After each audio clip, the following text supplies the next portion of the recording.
See, we have a package. Let's see what we have here. All right. I don't usually do too many unboxing videos. Ironically, this came from a guy named Jim Rockford. You older folks will know who that is. I don't think it is the Jim Rockford of Rockford Files, but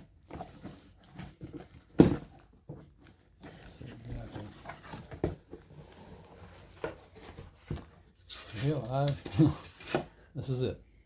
I would say that's dang scant packaging, but let's see how she survived. Well, it doesn't look like the boiler got damaged. Let's pull that puppy out of there. See what we got.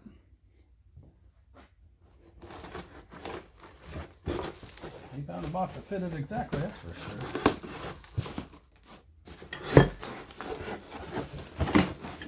There we go.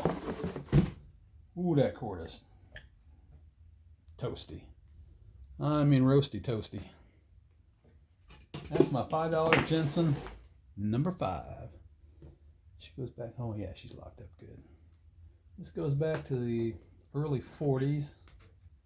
Probably early 40s. You see it's missing missing something there. Oh, that's free. That's free. He said he couldn't get the whistle off. Yeah, she's stuck. Everything's stuck on it. Stuck, and stuck. But we're going to try to make it beautiful. Somebody has shot red paint all over this puppy. But that's it, how she came to me. And like I said, we're going to try to make it beautiful. See if there's anything on the bottom that's special. Nope. Piece of wood. All right. Well, got some work to do. This will be encouraging, exciting to do. All right, thanks for looking. See what we get out of this. This is it, how she is now. Bye now.